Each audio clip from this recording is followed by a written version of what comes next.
रवा मसाला पराठा ऐकून तुम्हाला आश्चर्य वाटलं असेल, कारण पराठा म्हणलं की आलू पराठा, मेथी पराठा, पालक पराठा आणि कोथिंबीरचा पण पराठा आपण खाल्लेला आहे. पण रव्यापासून होणारा हा पराठा तुम्ही कधी खाल्ला आहे का? नसेल खाल्ला तर नक्की आजचा व्हिडिओ बघा. इतका छान टेस्टी असा हा रव्यापासून पराठा तयार होतो. एकदम वेगळी रेसिपी आहे, खूप छान आहे. याला तुम्ही रवा मसाला रोटीसुद्धा बोलू शकता. टिफिनसाठी किंवा असं बटाट्याच्या भाजीसोबत काही स्वयंपाकाला सुचलं नाही ते पराठे बनवून खाऊ शकता. तर चला बघूया याला लागणारं साहित्य, बनवायची कृती. इकडे मी 1 वाटी बारीक रवा घेतला आहे. आता 1 वाटी बारीक रवा जर घेतला असेल तर तुम्ही इथे 1.25 वाटी गरम पाणी, म्हणजे इतकं गरम नाही उकळतं, थोडंसं कोमट पाहिजे पण गरम पाहिजे. हे बघा मी इकडे 1 फुल वाटी असं गरम पाणी याच्यामध्ये ओतून घेतलं आहे रव्यामध्ये.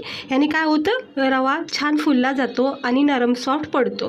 त्यानंतर आपण याच्यामध्ये टाकायचं 1 मोठा बटाटा कुस्करून टाकायचा. आता हे गरम पाण्यामध्ये रवा एकदम छान भिजून निघला आहे.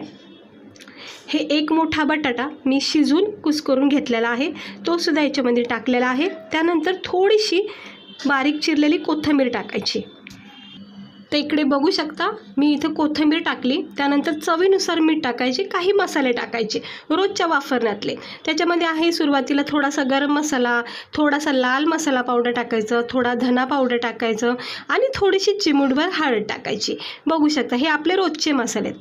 आणि हे सगळं मग एकजीव करून घ्यायचं. चिमूटभर मी इथे जिरेसुद्धा टाकले, तुम्ही तीळ टाकू शकता. तर आता हे सगळे मसाले बटाट्यासोबत मिक्स करून घ्यायचं रव्यामध्ये.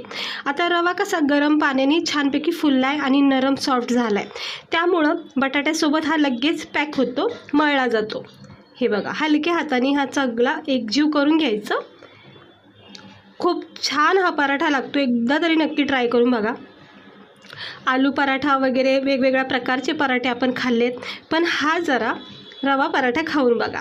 आता याच्यामध्ये मी 1 वाटी गव्हाचं पीठ वापरणार आहे, कारण पराठा आपला पॅक राहतो. आणि दुसरी गोष्ट, पराठा म्हणलं की आपल्याला हा गव्हाचं पीठ हे गरजेचंच आहे. त्यामुळं मी 1 वाटी इथं गव्हाचं पीठ जसं लागेल तसं टाकते, म्हणजे जोपर्यंत हा बॅटर घट्ट होत नाही, अगदी चपाती लाटायसारखं. हे बघा सगळा रवा बटाटा सगळं मिक्स कसं झालं आहे छानपैकी.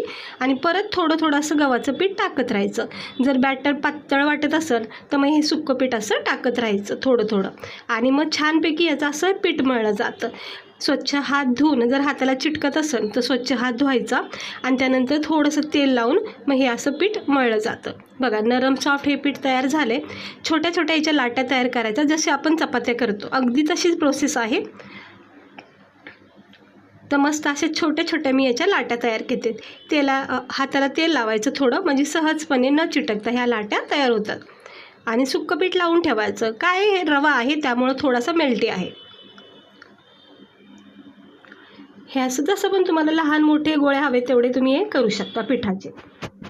आता मी 2-4 करून घेते सुरुवातीचे. 1 वाटी रव्यापासून 1 बटाट्यापासून भरपूर सारे तुम्ही पराठे बनवू शकता. आता हे सगळे असे छानपैकी मी ह्या लाट्या करून घेतल्या. आपलं नॉर्मल चपातीचं पीठ घ्यायचं, थोडं सुक्कं पीठ लावायचं आणि हलक्या हाताने ह्याला लाटायचं. पण लहान मोठा जितका पण तुम्हाला हवा तितक्याचा पराठा लाटून घ्या. आता याच्यामध्ये आपण रवा, बटाटा, मसाले वगैरे टाकले, कोथिंबीर टाकले, जिरे टाकले. खूप छान स्वाद येतो ह्या पराठ्याचा. हे बघा अगदी हलक्या हाताने लाटायचं, नाही तर तुटला जाऊ शकतो. त्यामुळे मी हलक्या हाताने हा पराठा लाटून घेते. जास्त मोठा नाही करत आहे, कारण लाटी छोटीच आहे त्यामुळं छोटाच लाटते पराठा. आता हा लाटून घेतला व्यवस्थित. ह्याला आता आपण शेकून घेऊया. तर तवा चांगला तापलेला आहे, याच्यावर हलक्या हाताने टाकायचा. तेल तूप जे पण तुम्हाला आवडेल ते पराठ्याला दोन्ही बाजून लावून चांगलं डाग पडेपर्यंत याला भाजून घ्या.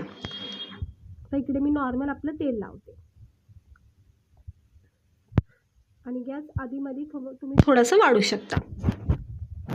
तर मी सध्या स्लोच गॅस ठेवलेला आहे तेल लावेपर्यंत, आणि मग मध्ये थोडासा वाढवायचा. दोन्ही बाजूनी असं छानपैकी तूप किंवा तेल लावायचं. तूप लावून तर अजून छान टेस्ट येईल पराठ्याला. आणि दुसरा पराठा लाटून ठेवायचा. तर बघू शकता किती सुंदर असा रंग आलेला आहे पराठ्याला. आणि दोन्ही बाजूनी असं तेल तूप लावून घ्यायचं. आणि याच्यावर जोपर्यंत असे ब्राऊन डाग नाही येत ना, म्हणजे चांगल्या प्रकारे भाजला नाही जात, तोपर्यंत त्याला भाजून घ्यायचं. हे बघा कसे याच्यावर डाग पडलेले आहेत. हे असे डागे पडेपर्यंत म्हणजे ब्राऊन स्पॉट पडेपर्यंत भाजायचा. नरम लुसलुशीत हा खरपूस भाजून घेतलेला आहे. तर त्याला काढून घेते. दुसरा पराठा लाटून घेतला आहे, तो सुद्धा आता लगेच टाकून घेऊया. आता मी दुसरा पराठा जो लाटून घेतला आहे तो असा लगेच टाकून घ्यायचं. असे एक पराठा शेकेपर्यंत दुसरा पराठा लाटून घ्यायचा. आणि हा पराठा ना लाटता वेळेस फक्त हलका हात ठेवा बस. परत एकदा असं दोन्ही बाजूनी भाजून घ्या. शक्यतो तुम्ही तूपच लावा, कारण तुपाने खूप छान चव येते पराठ्याला.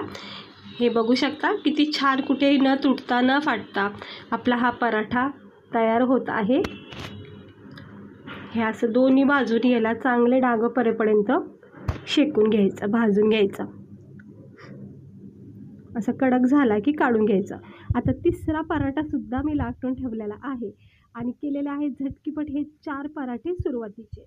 तर इकडे तुम्ही बघू शकता हे रवा मसाला पराठा इतका छान तयार झालेला आहे, कुठेही तुटला नाही. आणि तुम्ही बघू शकता याचा टेक्स्चर किती नरम सॉफ्ट लुसलुशीत एकदम घडी पडत आहे. पाहू शकता मस्त झालेला आहे. हा पराठा एकदा तरी नक्की खाऊन बघा, ट्राय करून बघा. अप्रतिम याची चव लागते. टिफिनसाठी सुद्धा उत्तम आहे. लहान मुलांना टिफिनसाठी खूप छान पर्याय आहे, हेल्दी आहे. मी कोथिंबीर वापरली, तुम्ही पालक मेथीसुद्धा टाकू शकता याच्यामध्ये. तर बघा किती भारी वाटतो हा रवा मसाला पराठा. हा वेगळा पराठा आहे, म्हणजे आपण नेहमीच आलू पराठे वगैरे खातो, पण हे जरा वेगळा काहीतरी ट्राय करून बघा, खूप भारी वाटतो. ज्याला पण तुम्ही हे देताना करून आवडीने खातील इतका छान आहे. गरमागरम चहाबरोबर जरी असे 2-4 पराठे घेतले तरी पोट भरून असं मन तृप्त होईल. तर कशी वाटली बघा तुम्हाला ही आजची रेसिपी रवा पराठ्याची. आवडली असेल तर ट्राय करा. अशीच वेगवेगळ्या छान छान रेसिपी बघण्यासाठी चॅनलला सबस्क्राईबर करा. हे बघा किती छान याची घडी पडती, मस्त असं भाजून निघलेला आहे. थंडगार दहीसोबत किंवा केचपसोबत, गरमागरम चहासोबत, बटाट्याच्या भाजीसोबत वेगवेगळ्या आवडीनुसार तुम्ही हे खाऊ शकता. तर बघा कशी वाटली तुम्हाला रेसिपी. आता मी गरमागरम चहा करणार आहे, चहावर मी हे पराठे खाऊन टाकणार आहे. तुम्ही पण या सगळे खायला आणि असे नक्की एकदा ट्राय करून बघा. जरा वेगळं काहीतरी आपलं करून बघायचं आणि खाऊन बघायचं. आवडलं की आपण परत परत करू शकतो. तर तुम्ही करून बघा, खरंच तुम्ही आवडीने खाता, इतके छान लागतात. याचा स्वाद खूप मस्त येतो नॉर्मल पराठ्यापेक्षा. चला भेटते मी तुम्हाला पुढच्या व्हिडिओमध्ये. व्हिडिओ आवडला असेल तर लाईक करा.